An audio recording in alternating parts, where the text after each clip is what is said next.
Hi guys, welcome to our YouTube channel. ඔන්න ළමයි ඉතින් අයියත් හිටපු නිසා මම ගියා පොඩ්ඩක් shopping කරන්න. ඉතින් අපි මුලින්ම ගියේ මිඩ්ලීස් එකට. මට බ්ලවුස් එකක් ගන්න තමා ගියේ. ඒ වුණාට ඉතින් අපි දෙන්නත් එක්ක කරන්නේ නම් වෙන වැඩ. ඉතින් ඔයාලට මෙතෙන්ට ආවොත් දිරාම් 10ට 5ට බඩු ගොඩාක් ಜಾති තියනවා ගන්න. හරි ලාභයි. අජ්මාන් වල තමා මේක තියෙන්නේ. ඉතින් නිකන් ඉන්න එකේ කලිසම් ටිකකුත් තේරුවා. ඔන්න ඉතින් දැන් අපි ඉන්නේ නෙස්ටෝ එකේ. නෙස්ටෝ කිව්වහම ඩුබායි ඉන්න ගොඩාක් අය දන්නවා ඉතින් මේ ප්ලේස් එක. හැමතැනම වගේ අවුට්ලට් තියෙනවා එයාලගේ.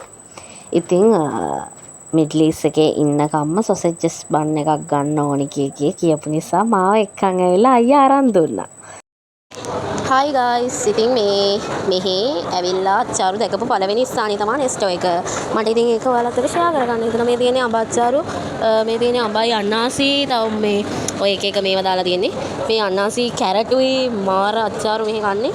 මේවා නම් හැමතැනම තියෙනවා. මේවා හැමතැනම තියෙනවා. මේ ගොටුකොළ සලාදයක්. ඒක දැක්කෙත් මෙතන විතරයි. මේ මාරයි ඉතින් නේද?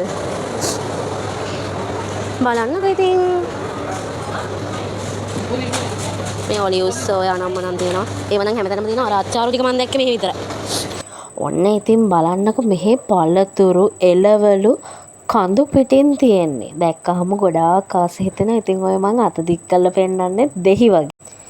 ඉතින් ළමයි ඔන්න බලන්නකො. අපේ ලංකාවේදී කන්න බැරි චෙරි ප්ලම්ස් වගේ පළතුරු ගොඩාක් අඩුවට තියෙනවා මෙහි. මං ගන්න කියලා තමයි හැදුවේ. හැබැයි චෙරි උෂ්ණයි. මට මෙහි ඇවිල්ලා කැස්ස හැදුන නිසා ගත්තේ නෑ. ඔන්න ඉතින් අපි දෙන්න ගෙදරින් එළියට බැස්සේ රෑ 9ට 10ට විතර. හැබැයි ඉතින් ගෙදරෙද්දි චුට්ටක් රෑ වුණා. ඔන්න බලන්නකො ඉතින් අයියත් කරන වැඩ මං එයාට කර පෙන්න නෙවෙයි එයා වීඩියෝ කළා. ඔන්න ඉතින් දැන් අපි ගෙදර ආවා. ගණන් ගන්න එපා රෙදි හැමතැනම. මොකද මගේ රූම් එකේ බැල්කනි එකක් නැහැ. රෙදි වේලන්නේ කාමරේ. මේ පෙන්නන්නේ ඉතින් අපි ගෙනාපුවා තමයි. ඉතින් ඔන්න මුලින්ම පෙන්නුවේ අයියට ගත්ත ಜಾති වගේක්. ඊට පස්සේ මට හෑන්ඩ් ෆ්‍රී එකක් ගත්තා. එතකොට චිප්ස් පැකට් එකක්, බිරියානි. එතකොට බීම් බෝතලයක් ගත්තා. බීම් බෝතලයක් නෙමෙයි දෙකක් ගත්තා. ඊට පස්සේ සොසේජ් බන් දෙකක් ගත්තා. චීස් එකක් නිකන් පීස් එකක් වගේ එකක්. අනිත් එක normal sausage and cheese එකක්. ඉතින් ඔන්න ඕවා තමයි ගත්තේ. ඉතින් ළමයි මම අයියත් එක්ක ගිහිල්ලා වැදගත් දෙයකට කියලා ගන්නේ මට කන බොන ඒවා තමයි. ඔන්න ඉතින් දැන් අපේ අයියන්නේ වැඩ පටන් ගන්න යන්නේ. බයි. ගිහින් එන්නම්.